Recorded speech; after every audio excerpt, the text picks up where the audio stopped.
네, 우리가 느헤미야의 성벽 건축 이야기를 묵상하고 있습니다. 근데 오늘날도 이와 같은 그 장벽들이 있습니다. 미국과 멕시코를 가로지르는 국경 장벽이 있고 이스라엘과 팔레스타인 사이에 분리 장벽이 있습니다. 요즘에 다양한 문제들을 보여주는 장벽입니다. 그리고 중국에는 만리 장성이 있습니다.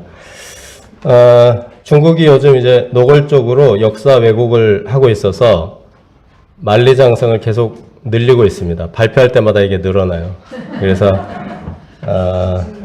그 중앙일보에서 이만리 장성인가? 라고 역사 왜곡을 이제 비판하는 기사를 보았습니다. 예루살렘 성은 물리적으로는 이런 것들과 비슷한 성벽입니다. 자료를 검색해 보면 예루살렘 성은 그 골짜기와 골짜기 사이에 이렇게 움푹 솟아있는 요새, 포트리스입니다. 성전과 하나님의 백성들을 대적들로부터 완벽하게 보호해 줍니다. 그런데 이렇게 성벽으로 둘러싸인 그 성인데 한편 이 예루살렘 성은 아주 많은 문들이 있습니다. 네. 그 올드게이트, 옛문, 어문, 양문, 한립관문, 동문, 말이 드나드는 말문, 워터게이트, 그 수문, 물을 길어서 오는 수문, 샘문, 골짜기 문 등등 그 여기저기 사방으로 문들이 나 있어서 이게 튼튼한 요새인데 얼마든지 어느 방향으로든지 출입이 가능합니다. 굳게 닫혀 있으면서 사방으로 열려 있는 성입니다. 성을 견고하게 쌓고 문빗장을 단단히 잠그는 것은 우리가 그리스도인들로서 이 세상과 단절하자 이런 뜻이 아니라는 것입니다. 그렇다면 왜 이렇게 성을 쌓는 것이 성경 한 권으로 기록될 만큼 중요한 사건이 되었습니까? 첫째, 다시는 수치를 당하지 말자. 10절에서 20절입니다. 느헤미야가 예루살렘에 도착하자마자 가장 먼저 반응하는 사람이 누구입니까? 산발락과 도비아가 이스라엘 자손을 흥왕하게 하려고 느헤미야가 왔다. 이 말을 듣고 심히 근심합니다.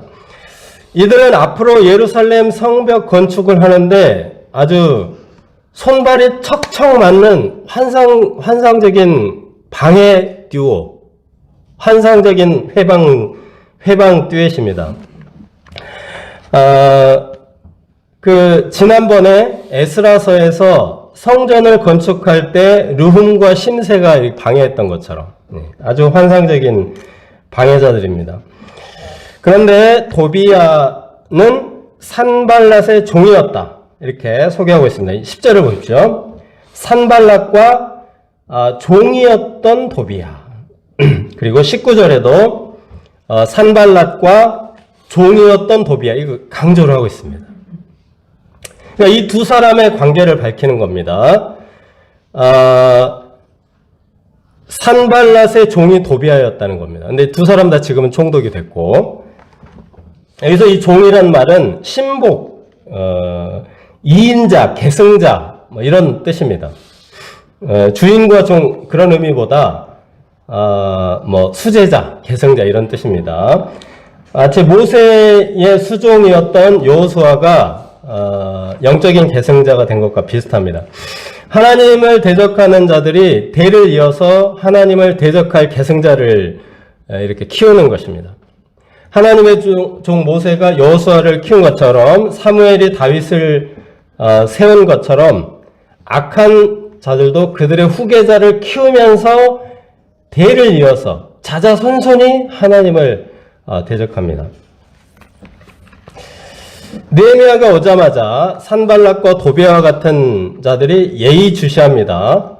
이런 대적들이 호시탐탐 기회를 노리면서 틈을 타기 때문에 느헤미야는 아주 매우 조심스럽게 일을 진행합니다. 예, 느헤미야는 아주 믿을 만한 사람 몇 사람 제외하고는 아무에게도 말하지 않고, 그리고 한밤중에 조용히 그 예루살렘 성벽을 순찰합니다. 예, 그 이제 상태를 보는 거죠. 그리고 말도 느헤미야가 탄 말 한 마리 이제 뿐이라서 아주 조용하게 이제 돌아다닌 겁니다. 느헤미야는 매우 신중하고 조심스럽게 일합니다.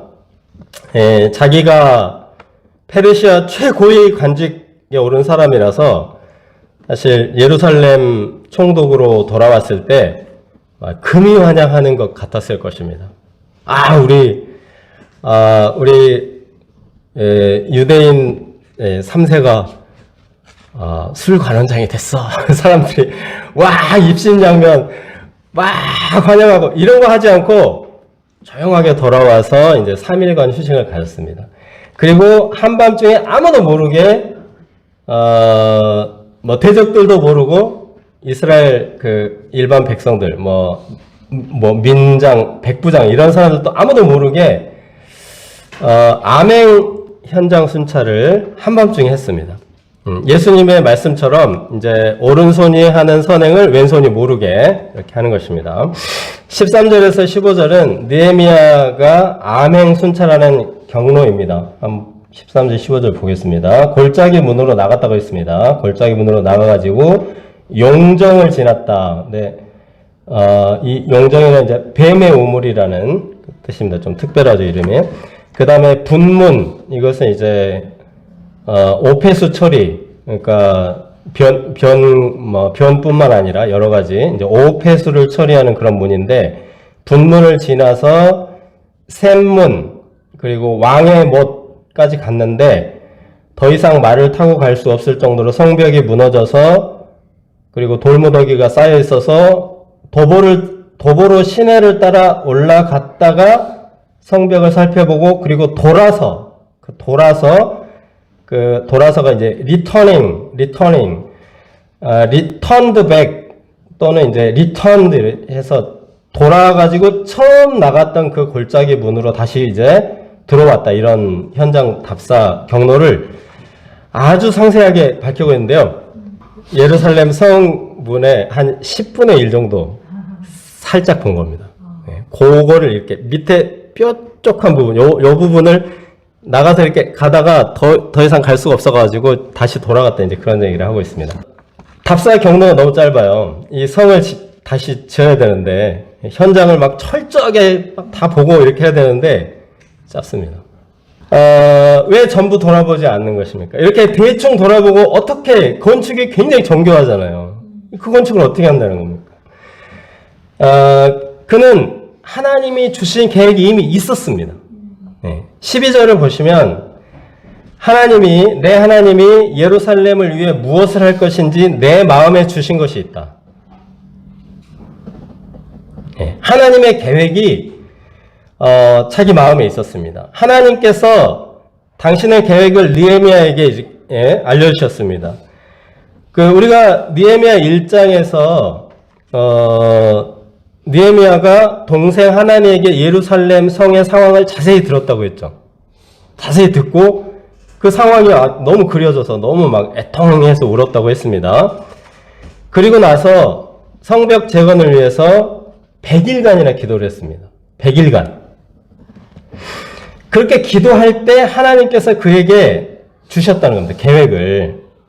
성벽을 어떻게 수리할 건지, 어느 부분을 누가 담당할 것인지, 그 수리 재료와 비용 얼마나 들 것인지, 전부 그때 이제 계획이 있었던 거예요. 그리고 수리 기간까지 다 계산을 해가지고 설계도 예산이 다 수립됐습니다. 그래서 이제 왕에게 내가 며칠간 갔다 오겠다 이렇게 약속을 할 수 있었던 거예요. 이미 다 계획이 됐으니까. 그리고 얼마만큼의 재료를 달라고 왕에게 요구할 수도 있었던 겁니다. 다 있었습니다, 마음에. 하나님이 주신 계획이. 그래서 쓱 둘러보고 돌아와서 일을 탁 시작했는데, 착착착착착 해가지고, 샥샥샥 해가지고, 뚝딱 해가지고 끝나버린 거예요. 100일간 기도할 때 하나님께서 베스트의 계획을 주셨습니다. 그리고 이 계획대로 했을 때 아주 놀랍게도, 거침없이 완공이 되었습니다. 무너지고 불탄 성을 잠시 돌아보고 하나님이 주신 계획을 실행에 옮깁니다. 잠언 16장 9절에 사람이 마음으로 자기 길을 계획할지라도 그의 걸음을 인도하신 이는 여호와시니라. 느헤미야가 백성들에게 이렇게 메시지를 전합니다. 우리가 당한 공경은 너희도 보고 있는 바라. 예루살렘이 황폐하고 성문이 불탔으니 자 예루살렘 성을 건축하여 다시 수치를 당하지 말자. 그 성이 무너지고 성문이 불타버려서 뭐 도적, 깡독, 깡패, 무리가 들락달락하면서 밤낮 훔치고 약탈하고 죽이고 납치하고 아주 수치가 말이 아니었습니다. 이런 수치를 당하지 않으려면 성을 건축해야 한다 하는 것입니다.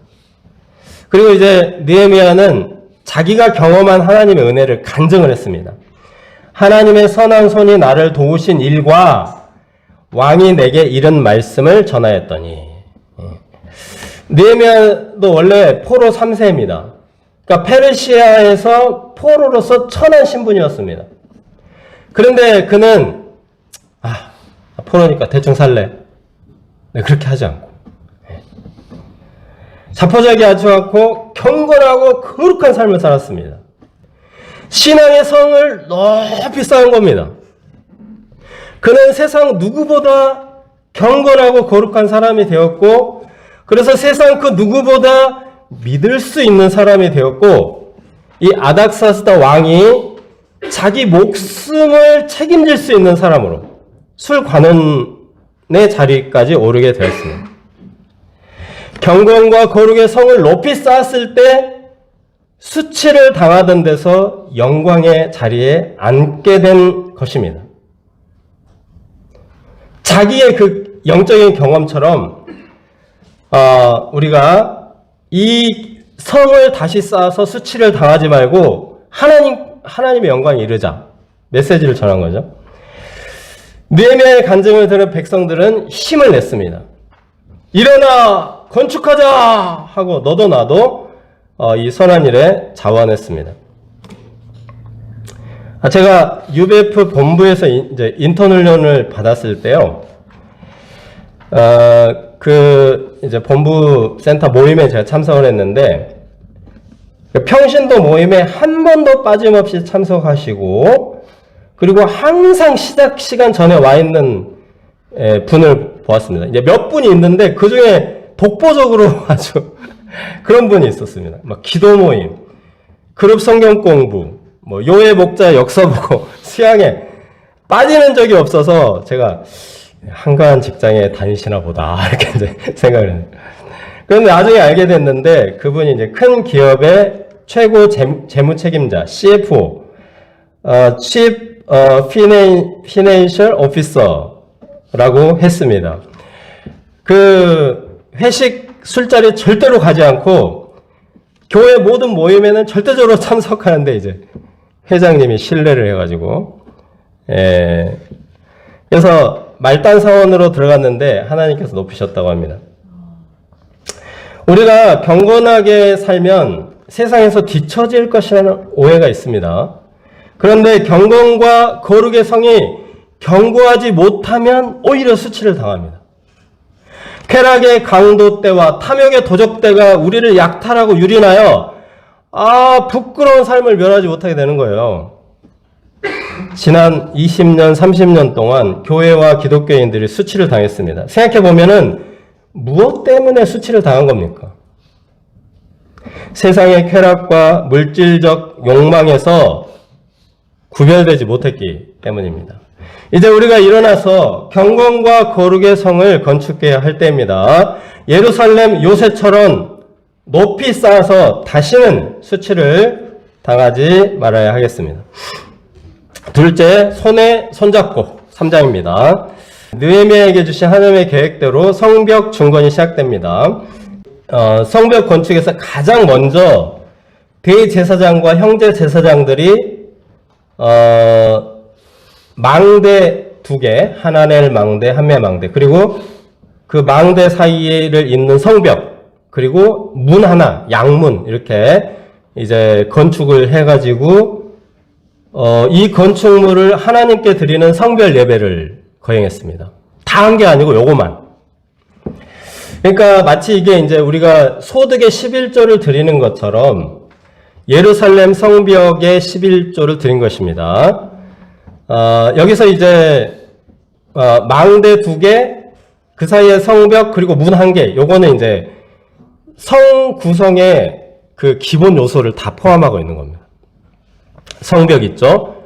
망대, 그리고 문, 이 세 가지가 이제 기본 요소인데, 요거 이제 딱 그 한 세트를 만들어서 하나님께 11조를 드리는 것처럼, 그리고 제사장들이 만들어서 드렸습니다. 이것은 이 건축의 의미를 보여주는 것입니다. 이것은 세상 사람들이 쌓는 성벽과 모양은 같습니다. 똑같은 그 돌 성벽이지만 이것의 의미, 내용은 다르다는 것입니다. 세상과 구별되어서 신앙을 보호하는 성벽이고, 하나님의 거룩한 백성들로서 이 땅에 살아가고자 하는 영적인 건축이다. 이것을 보여줍니다. 건축을 기술하면서 이제 좀 자세히 묘사하는 부분이 있습니다. 네, 문에 자물쇠와 빗장을 갖추었다.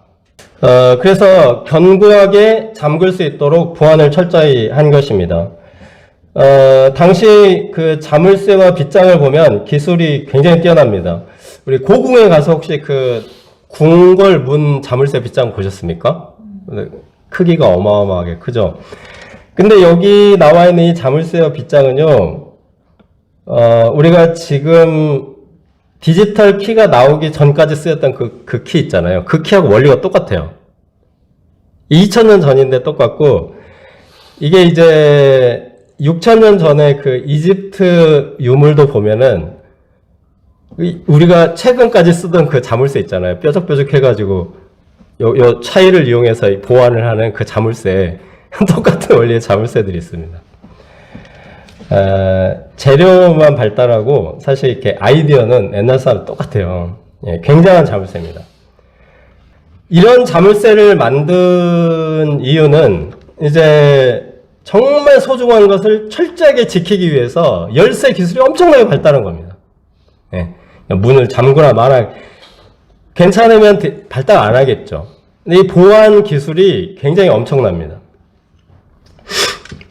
그리고 이제 우리가 성경에도 보면은 아가에 보면은 뭐 자물쇠를 열어서 빗장 잠그고 어쩌고저쩌고 이런 표현이 나오거든요. 굉장히 이렇게 잠그나. 이건 이제 영적인 성결 그리고 영육 간의 성결을 의미하는, 그래서 자물쇠를 굉장히 자세하게 묘사해 놓은 건데, 그 자물쇠도 여기서 말하는 자물쇠 빗장과 똑같은 그 발달한 그런 자물쇠입니다.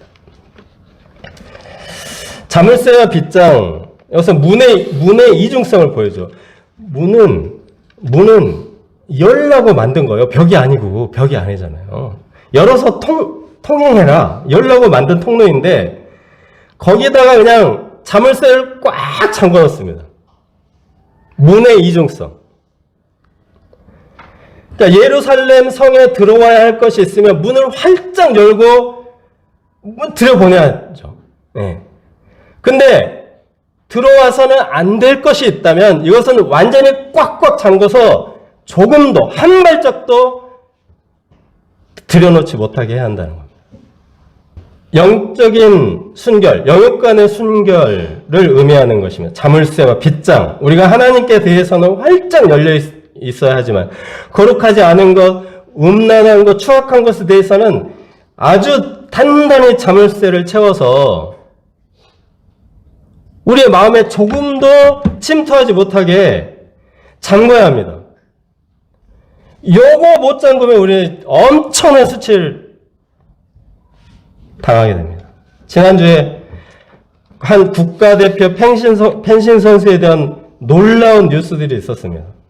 불과 한 3, 4일 만에 아주 그 반전을 거듭하는 가짜 재벌 3세에게 사기를 당하였다 뭐 이렇게 얘기를 하고 있는데, 백마탄 왕자라는 허상에 속은 것 같습니다. 백마도 아니었고 왕자도 아니었고, 근본적인 문제는 그 마음에 자물쇠와 빗장이 없구나.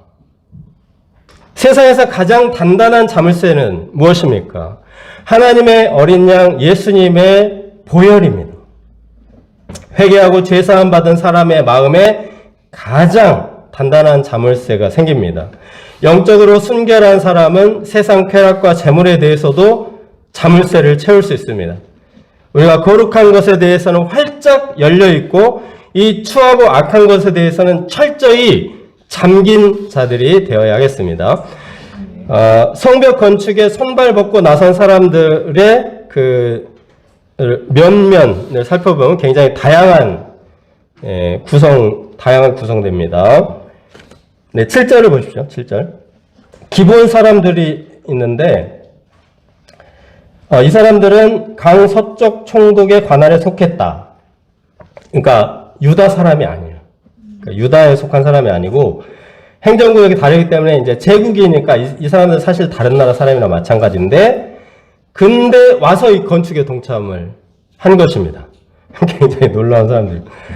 그다음에 8절에 보면은 금장색과 향품 장사. 이 사람들은 명품 장사고 그 뭐 자녀들도 있다고 했는데 뭐 손에 물 안 묻히는 부자들이에요, 부자들. 근데 먼지와 땀으로 막 뒤범벅되는 이 노동에 동참했다는 것입니다. 네, 그게 감동이 돼서 아마 느헤미야가 기록을 한 것 같습니다.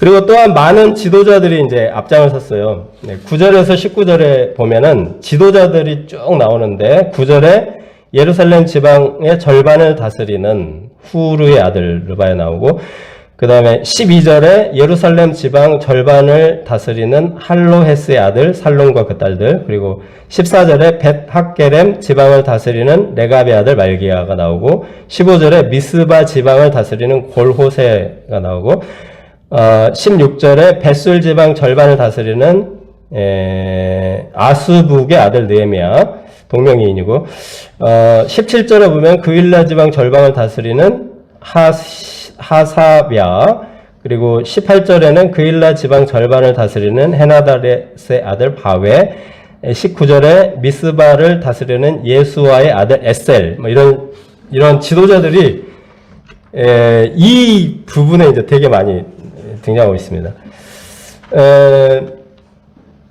지도자들이 이제 모범이 되어서 솔선수범을 했다는 것입니다. 그런데 이제 12절을 보면은 그 딸이 있습니다. 딸들. 할로헤스의 딸들 성벽 건축에 동원이 됐습니다. 이게 여성들에게는 이제 적합하지 않은 일이고 이 성벽이 이제 예루살렘 이 성벽은 빨리 짓는 거기 때문에 돌을 깎아서 하는 게 아니고 자연석을 이렇게 채취해서 지었거든요. 그래가지고 큰 돌은 사람 절반만 하고 작은 돌은 또 작고 그렇습니다. 그래서 이게 이제 돌과 흙과 그리고 목재를 다루는 일이라서 남자들에게도 어려운 일인데요. 여성들이 동원이 됐습니다. 아마 가족 총동원한 것 같습니다. 가족 총동원. 아주 진심과 열정을 보여주죠. 그리고 어떤 사람들은 이름이 2번 나오는데요. 8절에 보면은 금장색과 향품 장사, 그리고 32절에 다시 금장색과 장사들 같은 사람들이죠. 이 사람들은 이제 2군데 한 겁니다. 남들보다 2배. 그리고 4절에도 베레기야의 아들 무슬람, 이 사람이 30절에 또 베레기야의 아들 무슬람이 또 이제 나타나서 다른 사람보다 2배나 헌신한 사람들. 이런 사람들은 현실적으로는 이제 2배, 산술적으로는 2배지만 실제로 이런 사람들에게 받는 느낌은 야, 이 사람은 진짜 100배, 1000배 힘이 된다. 이런 느낌. 굉장히 격려와 위로가 되는 사람입니다. 반면에 동참하지 않는 사람들도 있습니다. 5절에 보면 드고아의 귀족들은 공사를 분담하지 않았다. 이렇게 지적합니다. 네, 하필이면 이제 귀족이라는 표현을 썼어요. 이 귀족이란 뭐 명칭이 구체적으로 뭐 없잖아요. 뭐 이 사람이 지도자든 뭐 하여튼 다른데 귀족이라는 것은 사회적으로 특권과 혜택을 많이 누리는 사람, 그런 뜻입니다. 귀족. 예. 그래서 자기가 그냥 태어나서 그냥 막 누리는 그런 사람들. 그래서 막 100배, 1000배 막 특권을 누리는데 특권을 누리기 때문에 귀족들이 가장 헌신을 해야 합니다, 사실은. 그래서 노블리스 오블리자라는 말이 있죠. 귀족의 의무. 그러니까 원래 특권을 누리니까 당연히 헌신해야지, 이런 의미로 원래 이런 말이 있습니다. 원래는. 근데 이 말을 지금은 좀 반대로 쓰는 것 같아요. 예. 특권 누리는데 의무를 잘 감당하지 않으니까 노블리스 오블리제 뭐야, 이렇게 이제 비판하는 의미로. 오늘 이 귀족들도 마찬가지입니다. 그리고 마지막으로 가장 많이 반복되는 말이 그 다음은 이라는 말입니다.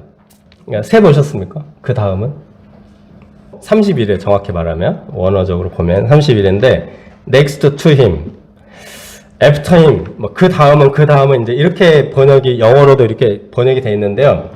중간에 안 해버리면 어떻게 되죠? 하나만 합니다. 하나만. 모든 사람이 해야 돼. 모든 사람이 한 몸처럼.